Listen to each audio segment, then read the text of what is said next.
Hey everyone, it's Ben Eubanks. Welcome to HR Tech Talks. I'm so glad to have you here with us and looking forward to a fun conversation. As always, I know you don't get tired of this, but I hope you don't get tired of this maybe. Please chime in, let us know where you're connecting in from. Always fun to see where everybody is and where you're located and all that kind of fun stuff. And it just helps me to keep tabs on like where you all are. Because I was actually talking to a friend recently this last week, and I said, "Oh, I didn't realize you were there. So next time I'm going through that area, I'll have to stop by and say hello." So not that I'm promising to say hello to everyone on my travels, but there is a little bit of travel in the future. We'll see. Anyway, so glad to have you here today. We're going to be talking about things like your extended workforce. Right? We think about the talent that we have in our organizations as all those employee roles and job descriptions, but think about all those other people that plug in and around that, right? The contractors, the freelancers, all those kinds of possibilities allow us to tap into other resources and other talent that helps to achieve our goals as organizations. So we're going to dive into those conversations, what's happening in that space, talk to someone who I'll be transparent here is kind of my go-to expert in that space. I can't wait to hear from him about what they're seeing and what's going on. Talk about some use cases, examples. We'll talk about the positive side of doing this, giving you that better picture of what's happening, and also maybe the negative side. I was telling him before we got started today that I had just seen a news article earlier this summer, I believe, about an organization that had been fined and penalties and everything else, like $700,000 because they had been misclassifying their people. And so we'll talk about that as part of this. It's not purely about compliance, but it's about making sure we get the most of the people and the resources at our disposal. So enough prep, enough lead in. I'm going to go ahead and welcome Dan Beck from Utmost to the conversation. So glad to have you here, Dan. Welcome. Great to be here, Ben. Nice seeing you. Thanks for having me. Yes, sir. Well, as you can tell, like you're listening in the background here, you're like, I'm so pumped about this conversation. So before we dive into those things, would you give the audience a little bit more about who you are and what you do, please? You bet. My name is Dan Beck. I'm the COO and co-founder of a new startup named Utmost. We serve Workday customers by complementing their contingent workforce functionality. So we talk about being the first extended workforce system. So think contingent workers, gig workers, service-based contracts, et cetera. All that non-employee, non-FTE population is where we help. And so we handle the, if you will, the rec to check, finding those people, getting them onboarded successfully, tracking their time, getting them paid. So we are a startup that competes with legacy vendors, we would call them, like SAP Fieldglass or Beeline. Okay, those VMS, right? And some of the vendor management system, yeah, and there are right. 34 others. But I think it's worth noting, Ben, that when we started the company, we said we don't want to be a better, more modern version of a VMS. We think there's essentially a new market opportunity here because the way work's getting done has changed, and we think that the solutions of the past, the approach of the past, they don't meet the needs of today's talent forward, multi-channel, very vibrant workforte. And so we tried to do something new with Utmost. Excellent. Not just faster horses, right, but something else entirely. The old quote, right? They would have said faster horses if we asked them what they wanted, but right then we end up with cars instead. And I probably butchered the Henry Ford quote there. But anyway, it's a great one. Exactly. There you go. Exactly. So let's talk about what is not faster horses in the conversation today. Again, it's easy to compare it to kind of a VMS, but in my perspective, seeing what's happening in the space, it's like you said, it's a different perspective on things because it allows us to see the ecosystem of talent, the full ecosystem of what's getting done in an organization. And I know that, again, you and I have had a couple of conversations over the last couple of years, but one of the things I told you when I first met you is I remember this company I worked for years ago, my early HR days, and there was this guy sitting in like a cube, 3 cubes over. And one day I said, "Hey, I don't even know who this guy is. He doesn't have a nameplate over there. I don't know what he does. I never interact with him." I'm like, "Oh, well, that's a contractor that's working on this project." He's been here longer than I have, right? He works full time. He's been here all this time. And I'm like, that was so weird to me to see that people are plugged in, but that's one little tiny example of how we have all of this talent plugged in and helping our organization solve for the things we're trying to solve. But we never have a picture of what's going on. I'm in HR. I have no idea that what he does, who he is, what things he can do, so that when another project opens up or another opportunity opens up, that we can tap him on the shoulder. So that's the problem. Again, I'm simplifying it way down, but that's a problem that you're solving, right? Yeah, that's right, Ben. I mean, if you think of the way we think about this is you've had a secular shift over the last 20 years from around 10% of the global working population being non-employed to 43% as of 2020. And the secular shift continues. And so it's amazing. The one thing I would say, we started the business a little over 3 years ago. The one amazing thing as we get into the actual use cases in the real detail of real world cases of how work's getting done is how vast the extended, if you will, human supply chains are and how reliant they are upon non-employee labor. And so we have, for example, we have a healthcare delivery network is one of our early customers, early adopter customers. They have 12,000 employees. They have 15,000 non-employees. Every aspect of care delivery, nurses, physicians, anesthesiologists, you name it, is delivered by non-employee labor. Babies have been delivered today in their delivery rooms by teams composed of non-employee labor, or a mix, to your point about the gentleman, the cube down the way. And so we think the genie's out of the bottle, and quite simply, enterprises need better solutions to manage that population. And we think done right, the workers themselves deserve a better experience, because turns out there's a human being at the end of that. Someone that has needs and skills and preferences and aspirations. And if you can identify and connect to that individual, that worker individually, we think the use cases get better, the workflows get better, more efficient for both the worker and the enterprise. So if you will, Ben, we have taken a talent forward view. We said, look, if we put the worker in the center of our workflows and build around that rich profiles, multi-entity workflow actors, that's going to be better for the business, better for the worker. And we think that's the right side of history. I think that the key thing we're seeing out there is that we're starting to see, and I think this is directly driven by COVID, creating sort of global, remote, distributed teams. Companies are now just questioning their entire workforce and say, well, what's the right workforce mix? And we're starting to engage in more senior level discussions where we're having total workforce discussions. What should my team be? What skills are my employees versus non-employees bringing? What am I paying for those skills? Where are they in the globe? How can I be more efficient? One of the things that occurred to me as you were sharing there is in the last year, one of the good things, the silver lining of all the chaos that's been happening is companies started looking at their people as people. And you were talking a minute ago about skills and dreams, and these are individuals. And yet in the past, the way that they're commonly handled is, hey, someone in procurement, get their statement of work, get an invoice, get a W-9, like we're done. And that's the entire extent of how much we interact with them other than the day-to-day work.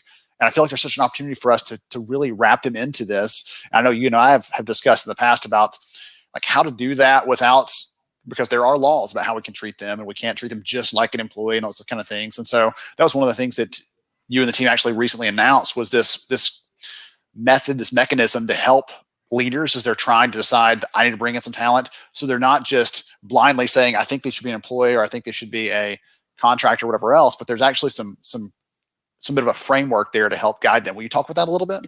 Yeah, please. Thanks for the opportunity. We call it Utmost Front Door. And this is really interesting, Ben, because, go figure that the average hiring manager isn't compliant with a non-employee hiring experience or sourcing experience. It's because and I've seen this, I've literally seen this, they get a 4-page process flow handed to them, Visio printed out and say, Ben, just follow this. And if it's a contingent worker, go here. And if it's a service-based contract and it's over $250,000, go to that group. And if it's under $250,000, go to page 3. And so it's this really complex, infrequent activity that hiring managers are asked to do. And oh, by the way, there's a lot of compliance regulations, particularly around the globe.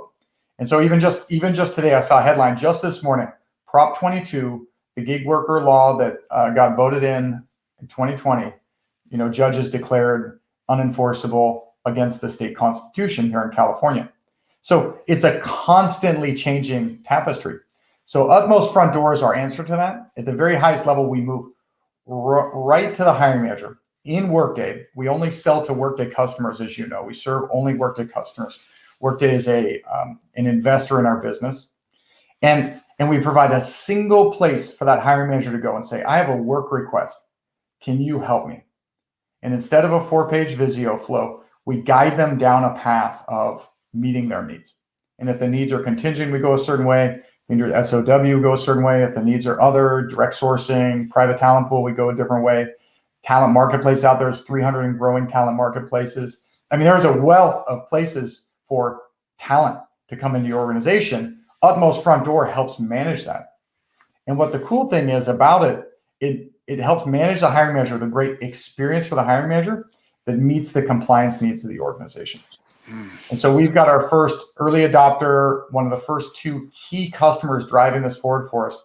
It's a European-based multinational. And they said if they can make a 1% better in the moment labor decision, that they can save 17 million euro per annum.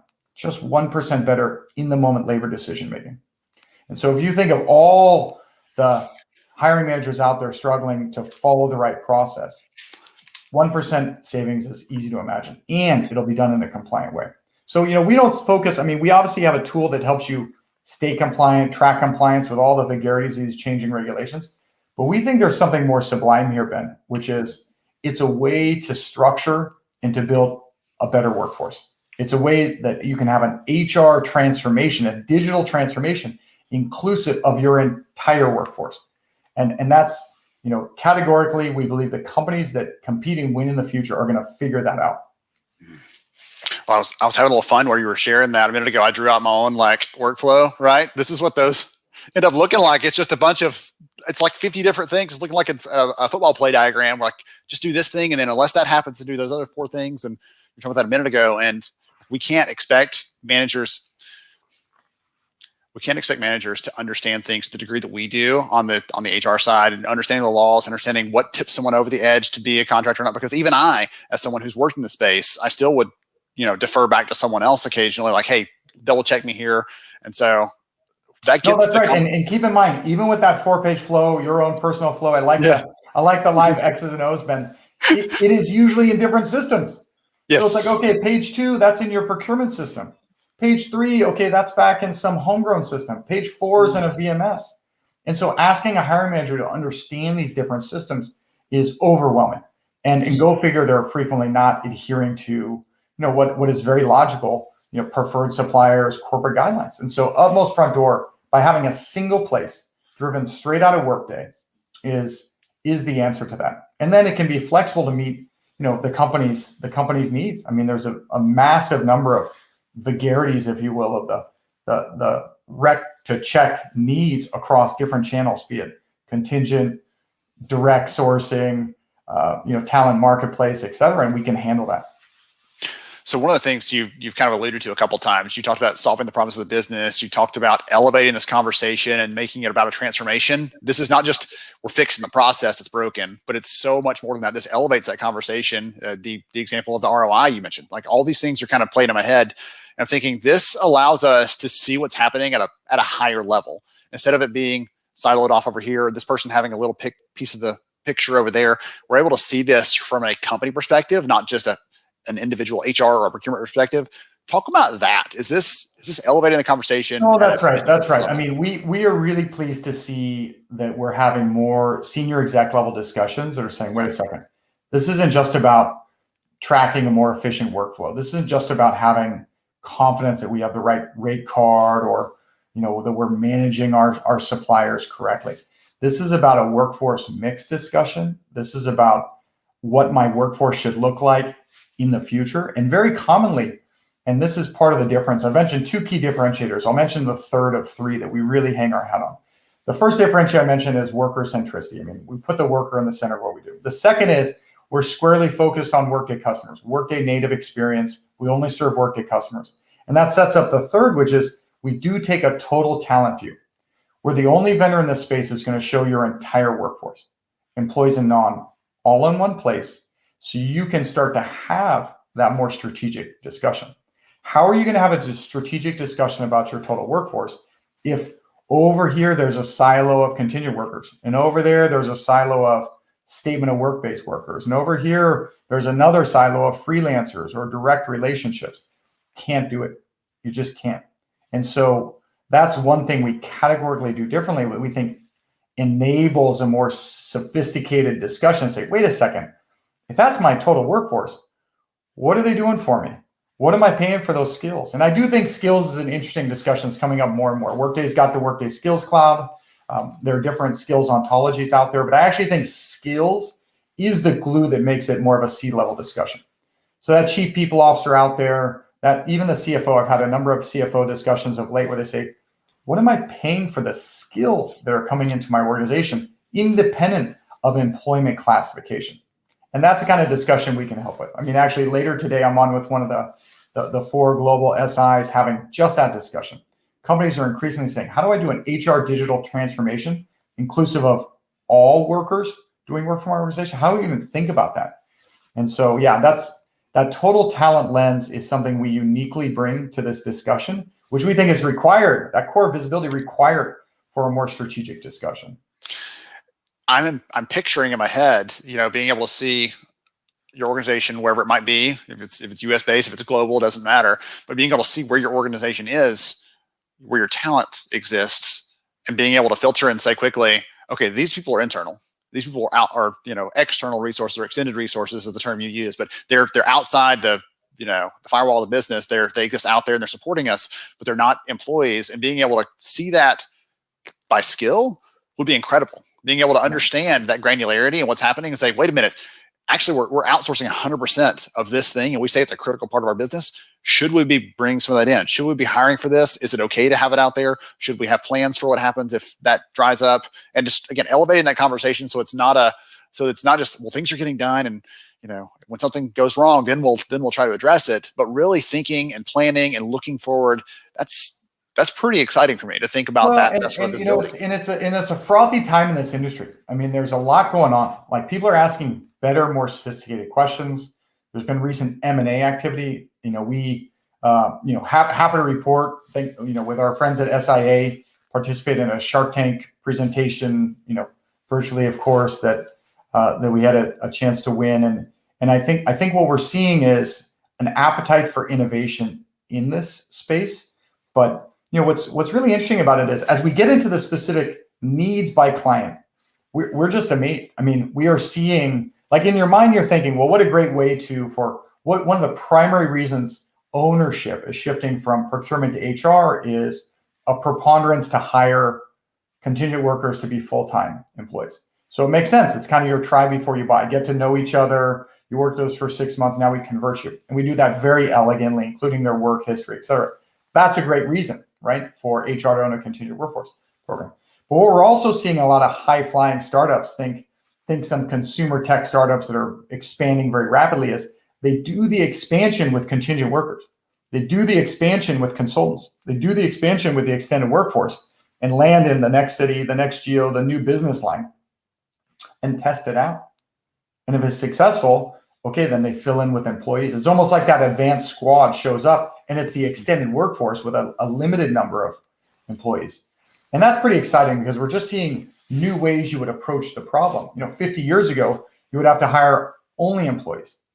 20 years ago, it's a mix. Today, it's like maybe 50-50. In the future, we have one customer, they have 1,400 employees, 14,000 non-employees. Just the whole business model flips. You say, if I can get this right, I can be more competitive. And that's kind of fun to see. Well, if you believe the news and all the information that we're seeing over the last year, more people than ever are leaning into that. I want to do something on my own. I want to own my own time. I want to have more flexibility. And so that bodes well for you and the team, for sure, if more and more of the population, because you're not just serving the employers. We're talking about this from the employer perspective. You're not just serving the employers. You're making it easier for those on the other end to be accessed, to get paid, to do all those things too. So I want to make sure that's not lost in this conversation, because this is impacting all those other people who've decided, hey, you know what, I'm done with the W-2 thing. I want to do this, or I'm going to do this on the side, on the weekends, or whatever else, and allowing those people to also be served in this way. Because as you said earlier, a lot of tools out there, it's just like, let's make it easy to search for you. And then like the relationship's done. It's not really about how do we manage this? How do we make sure that we're leveraging the strengths that you have and the best that you have to offer, so you can do more of that stuff that you love as a freelancer, contractor, et cetera. Yeah, and that's exactly right. Like, I know you've got young kids. I've got young kids here. The probability that our kids grow up, and I'm very grateful for I spent better part of 10 years just prior to starting Utmost at a fantastic company, Workday, right? And yet the probability that one of my 3 boys spends 10 years at any firm is increasingly unlikely. I was looking at Bureau of Labor Statistics stats. This is what I do for fun, Ben. Even a couple of like a January ago, and when I was coming out of college, the average number of jobs was 5. Individuals coming out of college today, it's 15. So your career is only 30 years, maybe a little more, depending on what you do. You love what you do. So that's on average 2 years per employer. So a lot of contingent workers are spending 2 years at a firm, and that's not even counting freelancing. So the probability that my kids will have a freelancing stint for 2 or 3 years and maybe just put up a shingle is highly likely, most likely than the alternative. I talked to a global CIO about a month ago, and she said the best talent for certain projects can only be found in freelancers or contingent workers, because it's project-based. You want the best machine learning engineer right now? He or she probably wants to do just machine learning projects at client after client after client. And so that talent imperative to bring in the best skills, this is not just about process efficiency, driving down cost, improving workflows. And there's a lot of efficiencies we're bringing to the table, to be clear. But it's about bringing talent into your organization. It's about that cross-pollination of talent. And it's about moving more rapidly, achieving your business objectives more rapidly. But yeah, it's a frothy time. I mean, it's pretty fun. And I think we're starting to see, you mentioned, like you've probably experienced this in your career, being independent. It's, have you been treated with respect? That worker centricity is something we really prize. It shows up for us as a worker app. We have other capabilities, rich worker profiles, workers as part of the team versus sort of in a silo of data.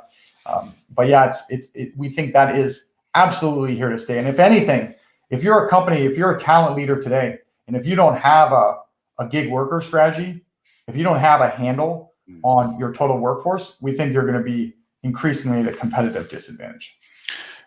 I want to tell a story just to kind of cap that off, I think, before we start wrapping up, because I'm thinking back as you're talking about some of the examples I've seen over my career. And a couple years ago, I had stepped out of day-to-day HR, but I had a friend that was trying to do some recruiting, and she's like, I keep running up against the wall. I can't figure out what to do. So I kind of stepped in and said, I'll give you a hand, right? And so we're doing some recruiting for cybersecurity engineers.